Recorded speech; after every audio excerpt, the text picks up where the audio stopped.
Rajiv Gandhi one संवर्धन योजना की शुरुआत कहाँ हुई है? प्रश्न क्या है कि राजीव गांधी वन संवर्धन योजना की शुरुआत जो हुई है वो हिमाचल प्रदेश में हुई है। तो इसका राइट आंसर मेरे प्यारे बच्चों हो जाएगा सी नंबर वाला कि सर राजीव गांधी वन संवर्धन योजना की शुरुआत कहाँ हुई है? तो क्या बोलोगे? हिमाचल प्रदेश में हुआ है। अब उत्तराखंड के बारे में जान लो कि उत्तराखंड में है जिम कॉर्बेट राष्ट्रीय उद्यान। जिम कॉर्बेट राष्ट्रीय जिम कॉर्बेट राष्ट्रीय उद्यान अगर मैं पूछूं कहाँ है तो बोलोगे उत्तराखंड में है। और इसके बारे में बोलोगे आप भारत का प्रथम राष्ट्रीय उद्यान। याद रखना, बोलोगे भारत का प्रथम राष्ट्रीय उद्यान जो है वो कौन सा है? तो बोलोगे जिम कॉर्बेट राष्ट्रीय उद्यान है। अब दूसरा प्रश्न ये बनेगा कि स्थापना कब हुई इसकी? तो बोलोगे स्थापना के बारे में 1936 में हुई। और फिर बोलोगे पहले नाम क्या था या प्राचीन नाम क्या था? प्राचीन नाम था इसका मेरे प्यारे बच्चों एली राष्ट्रीय उद्यान, Hailey National Park, Hailey National Park था इसका पहले नाम। और मेरे प्यारे बच्चों इसके बीचों बीच से राष्ट्रीय उद्यान को इसके बीचों बीच से एक नदी बहती है जिसका नाम है रामगंगा नदी। रामगंगा मेरे प्यारे बच्चों कौन सी नदी? तो बोलोगे रामगंगा नदी जो है वो इसके बीचों बीच से बहती है। तो मैंने क्या बोला कि जिम कॉर्बेट राष्ट्रीय उद्यान जो है ये उत्तराखंड में है और ये भारत का प्रथम राष्ट्रीय उद्यान है। इसकी स्थापना 1936 में हुई और इसके बीचों बीच से रामगंगा नदी निकलती है और इसका पहले नाम था हेली नेशनल पार्क। अब आपके मन में आ रहा होगा कि सर जब इसके बारे में बता दिए कुछ जानकारी अब पंजाब के बारे में भी दे दो। तो पंजाब से याद रखना मेरे प्यारे बच्चों, पंजाब जो है ना यहाँ पर रंजीत सागर बांध है, बहुत ही महत्वपूर्ण है। रंजीत सागर बांध मेरे प्यारे बच्चों रावी नदी पर है। रंजीत सागर बांध रावी नदी पर है पंजाब में मेरे प्यारे बच्चों। और अगर राजस्थान के बारे में बात करें मेरे प्यारे बच्चों, राजस्थान में जो आपका है वो है डेजर्ट राष्ट्रीय उद्यान। डेजर्ट राष्ट्रीय उद्यान जो है ये कहाँ पर है? तो बोलोगे राजस्थान में है डेजर्ट नेशनल पार्क। तो हमने क्या बताया आपको कि राजीव गांधी वन संवर्धन योजना की शुरुआत कहाँ हुई? हिमाचल प्रदेश में हुई।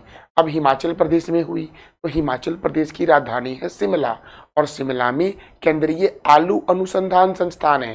हिमाचल प्रदेश के गवर्नर कौन है? तो बोलोगे शिव प्रताप शुक्ला है। और हिमाचल प्रदेश के मुख्यमंत्री कौन है? तो बोलोगे सुखविंदर सिंह सेखू है मेरे प्यारे बच्चों। यहाँ पर राज्यसभा सीट 3 है और लोकसभा सीट 4 है। हिमाचल प्रदेश में ग्रेट हिमालयन राष्ट्रीय उद्यान है। कोल डैम परियोजना जो सतलज नदी पर हिमाचल प्रदेश में है। हिमाचल प्रदेश में चंद्रताल झील है और सूरजताल झील है। कोल्ड डेजर्ट जैव मंडल कहाँ है? तो हिमाचल प्रदेश में ही है। अब देखो सावरा कुड्डू जल विद्युत परियोजना जो है, सावरा कुड्डू कौन सा? तो बोलोगी सावरा कुड्डू जल विद्युत परियोजना पब्बर नदी पर है। कोलडैम परियोजना सतलज नदी पर है। नाथपा झाकरी परियोजना जो है ये सतलज नदी पर है। और केंद्रीय आलू अनुसंधान संस्थान शिमला में है मेरे प्यारे बच्चों। हिमाचल प्रदेश के 3 प्रमुख दर्रे हैं, तिपकिला दर्रा, रोहतांग दर्रा और बारालाचा दर्रा कहाँ है? तो बोलोगे हिमाचल प्रदेश में है। तो ये मैंने बताया आपको हिमाचल प्रदेश के बारे में कि यहाँ पर ग्रेट हिमालयन राष्ट्रीय उद्यान है, चंद्रताल झील है, सूरजताल झील है, फिर से नाथपा झाकरी परियोजना है, केंद्रीय आलू अनुसंधान संस्थान शिमला में है, सिपकिला दर्रा, रोहतांग दर्रा और बारालाचा दर्रा कहाँ है? तो हिमाचल प्रदेश में है। ये भी आप याद रखना मेरे प्यारे बच्चों। हम अगले प्रश्न की ओर बढ़ते हैं। देखो अर्बन अड्डा, क्या नाम है? अर्बन अड्डा 2025 कार्यक्रम का आयोजन किस संस्थान द्वारा किया गया है? मैंने क्या बोला कि अर्बन अड्डा 2025 कार्यक्रम का आयोजन किस संस्थान द्वारा किया गया है, तो राहगीरी फाउंडेशन द्वारा किया गया है। किसके द्वारा किया गया है? राहगीरी फाउंडेशन के द्वारा। किसके द्वारा? तो राहगीरी फाउंडेशन के द्वारा नई दिल्ली में किया गया है। तो अर्बन अड्डा 2025 कार्यक्रम का आयोजन जो है वो राहगीरी फाउंडेशन के द्वारा नई दिल्ली में किया गया है। तो देखो इसका आयोजन दोस्तों कहाँ किया गया है? तो इंडिया हैबिटेट सेंटर नई दिल्ली में किया गया है। और यहाँ से ये भी उद्देश्य बनता है कि इस योजना का उद्देश्य क्या था। ये जो अर्बन अड्डा शुरू हुआ दिल्ली में, इसका उद्देश्य क्या था? इसका उद्देश्य था महिलाओं के लिए सुरक्षित, सुलभ और समावेशी शहरी डिजाइन की मांग को सामने लाना। क्या उद्देश्य था? कि महिलाओं के लिए सुरक्षित, सुलभ और समावेशी शहरी डिजाइन की मांग को सामने लाना। जैसे यह दिखाना है कि महिलाएं रोज शहरों में सफर करते समय कितनी असुरक्षित महसूस करती है। इसका ये उद्देश्य है। देखो ये बातों का मतलब यही निकलता है कि यह दिखाना है कि महिलाएं रोज शहरों में सफर करते समय कितनी असुरक्षित महसूस करती है। उनके लिए बस, मेट्रो, सड़कों और लास्ट माइल कनेक्टिविटी में कितनी दिक्कतें होती है मेरे प्यारे बच्चों। ये उद्देश्य है। ये बात उठाना कि शहरों की प्लानिंग और नीतियां महिलाओं को ध्यान में रखकर नहीं बनाती है। उसके बाद ये भी बात सुझाव देना ये भी है कि शहरों को ऐसा बनाया जाए जहां महिलाएं भी बिना डर के और परेशानी के आ जा सके। यही है अर्बन अड्डा का उद्देश्य मेरे प्यारे बच्चों, जो राहगीरी फाउंडेशन के द्वारा दिल्ली में शुरू किया गया था। मेरे प्यारे बच्चों, दिल्ली में आपको पता है कि दिल्ली जो है वो यमुना नदी के किनारे है। दिल्ली में ही पंजाब नेशनल बैंक का हेडक्वार्टर है। दिल्ली में कुतुब मीनार है। दिल्ली में जामा मस्जिद है। दिल्ली में लाल किला है मेरे प्यारे बच्चों। ये सब भी आप याद रखना। अगला प्रश्न हमारा है, हाल ही में किस देश को अंतर्राष्ट्रीय प्रशासनिक विज्ञान संस्थान का अध्यक्ष चुना गया है? हाल ही में किस देश को अंतर्राष्ट्रीय प्रशासनिक विज्ञान संस्थान का अध्यक्ष चुना गया है? तो आप बोलोगे अपने प्यारे देश भारत को चुना गया है। इसे चुना गया है तो क्या बोलोगे कि सर अपने प्यारे देश भारत को अंतर्राष्ट्रीय प्रशासनिक विज्ञान संस्थान का अध्यक्ष चुना गया है। बहुत ही महत्वपूर्ण प्रश्न है मेरे प्यारे बच्चों। फिर से मैं रिपीट कर दे रहा हूं आपको कि अंतर्राष्ट्रीय प्रशासनिक विज्ञान संस्थान का अध्यक्ष किसे बनाया गया है? तो अपने प्यारे देश भारत को बनाया गया है। अगला प्रश्न है, प्रधानमंत्री संग्रहालय एवं पुस्तकालय का निर्देशक कौन बने हैं? प्रधानमंत्री संग्रहालय एवं पुस्तकालय का निर्देशक किसे बनाया गया है? तो अश्वनी लोहानी को बनाया गया है। प्रधानमंत्री संग्रहालय एवं पुस्तकालय का निर्देशक किसे बनाया गया है? तो आप बोलोगे कि सर अश्वनी लोहानी को बनाया गया है। और ये भी याद रखना कि रक्षा संपदा के महानिर्देशक कौन बने हैं? शैलेंद्र नाथ गुप्ता बने हैं। तो मैंने क्या बोला? प्रधानमंत्री संग्रहालय एवं पुस्तकालय के निर्देशक कौन बने हैं? अश्वनी लोहानी बने हैं। और रक्षा संपदा के महानिर्देशक कौन बने हैं? तो शैलेंद्र नाथ गुप्ता बने हैं मेरे प्यारे बच्चों।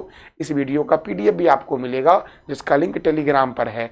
और टेलीग्राम दोस्तों आपको अगर वहां ज्वाइन करना है तो आप डिस्क्रिप्शन में भी देख सकते हो और सर्च मार सकते हो टेलीग्राम पर GK GS with Manish sir. वहां से भी आप ज्वाइन कर सकते हो टेलीग्राम पे। अभी तक मैंने जो भी PDF अपलोड किया है सारे के सारे PDF वहां पे उपलब्ध हैं। तो अगले प्रश्न की ओर बढ़ते हैं मेरे प्यारे बच्चों। हमारा अगला प्रश्न है, हाल ही में करोल नवरोकी किस देश के नए राष्ट्रपति बने हैं? करोल नवरोकी जो मेरे प्यारे बच्चों हैं ये पोलैंड के नए राष्ट्रपति बने हैं। पोलैंड के नए राष्ट्रपति कौन बन गए हैं? तो बोलोगे कि करोल नवरोकी जो है वो पोलैंड के नए राष्ट्रपति बने हैं। और दक्षिण कोरिया के जो राष्ट्रपति बने हैं वो कौन बन गए हैं? तो ली जे म्यांग। कौन बन गए हैं? ली जे म्यांग जो है वो दक्षिण कोरिया के राष्ट्रपति बने हैं। वहीं पोलैंड के राष्ट्रपति कौन बने हैं? तो करोल नवरोकी जो है ये पोलैंड के राष्ट्रपति बने हैं। और पोलैंड की राजधानी क्या है? तो बोलोगे सर वर्साई है पोलैंड की राजधानी।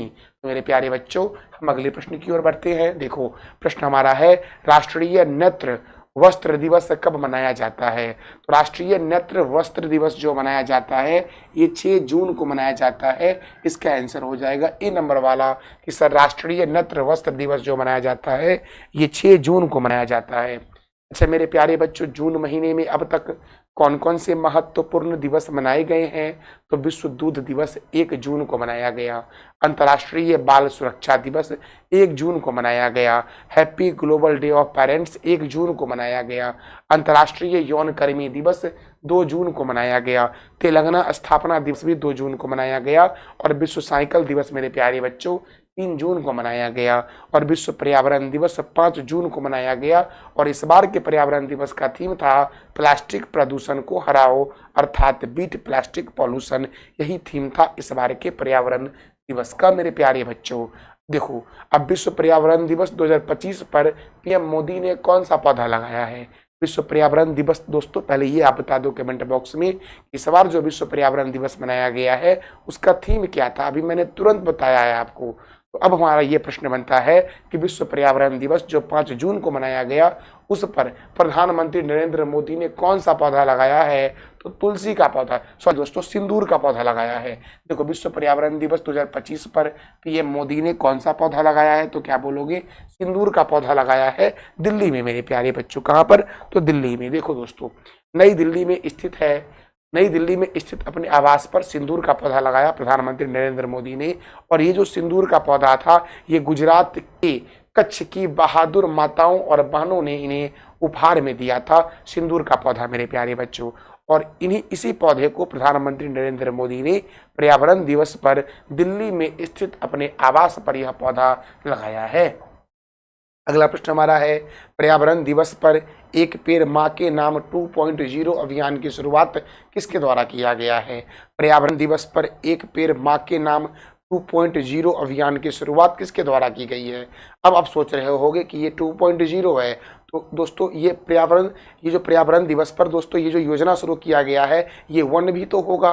तो ये पिछले बार पर्यावरण दिवस पर प्रधानमंत्री नरेंद्र मोदी ने शुरू किया था एक पेड़ माँ के नाम अभियान मेरे प्यारे बच्चों। तो यही जो एक पेड़ माँ के नाम अभियान है, इसका जो दूसरा संस्करण है ये शुरू किया है धर्मेंद्र प्रधान ने, जो वर्तमान में शिक्षा मंत्री हैं। प्रधान जी हैं शिक्षा मंत्री, याद रखना।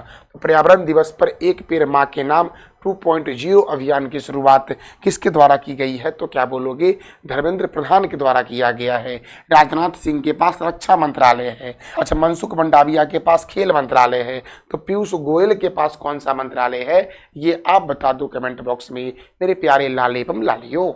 अब देखो मेरे प्यारे लाल एवं लालियो, प्रश्न हमारा देखो है कि नितिन जयराम गडकरी के पास सड़क परिवहन और राजमार्ग मंत्रालय है, जेपी नड्डा के पास स्वास्थ्य और परिवार कल्याण मंत्री और रसायन और उर्वरक मंत्री जो है वो जेपी नड्डा हैं, शिवराज सिंह चौहान के पास कृषि और किसान कल्याण मंत्री और ग्रामीण विकास मंत्री शिवराज सिंह चौहान है, वाणिज्य और उद्योग मंत्री जो है वो पीयूष गोयल है, और शिक्षा मंत्री कौन है? तो प्रधान जी हैं, याद रखना, धर्मेंद्र प्रधान हैं।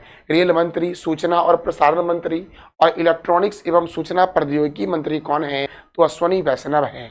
पर्यावरण एवं जलवायु परिवर्तन मंत्री कौन है? पर्यावरण, वन एवं जलवायु परिवर्तन मंत्री हैं भूपेंद्र यादव मेरे प्यारे बच्चों। अच्छा, याद रखना कि संस्कृति मंत्री और पर्यटन मंत्री कौन है? तो गजेंद्र सिंह शेखावत। कौन है मेरे प्यारे बच्चों? संस्कृति मंत्री तथा पर्यटन मंत्री, तो बोलोगे गजेंद्र सिंह शेखावत है। ये मैंने कुछ मंत्रियों के नाम आपको रिवीजन करवाए, हालांकि मैंने सारे मंत्रियों के नाम आपको 4 जून वाले करंट अफेयर में करवाया है, तो वहां से भी आप सारे मंत्रियों के नाम, केंद्रीय मंत्रियों के नाम देख सकते हो मेरे प्यारे बच्चों। देखो, हमारा अगला प्रश्न है, किस देश ने 2024 में जापान को पीछे छोड़कर दुनिया का सबसे बड़ा ऋणदाता देश बन गया है? मतलब कर्जदाता देश बन गया है। ऋणदाता मतलब ऋण देने वाला, कर्ज देने वाला देश बन गया है जापान को पीछे छोड़ करके। तो जर्मनी बन गया है। कौन बन गया मेरे प्यारे बच्चों? जर्मनी। इस देश ने 2024 में जापान को पीछे छोड़कर दुनिया का सबसे बड़ा ऋणदाता देश बन गया है, तो जर्मनी बन गया है। अब जर्मनी बन गया तो देखो मेरे प्यारे बच्चों, ये आपको मैप में दिख रहा होगा, ये वाला है जर्मनी। और जर्मनी की राजधानी क्या है? तो बर्लिन है जर्मनी की राजधानी। जर्मनी के चांसलर कौन है मेरे प्यारे बच्चों? तो याद रखना, फ्रेडरिक मर्ज हैं। और यहाँ के प्रेसिडेंट कौन है? तो फ्रैंक वाल्टर स्टेनमेयर जो है वो जर्मनी के प्रेसिडेंट हैं मेरे प्यारे बच्चों।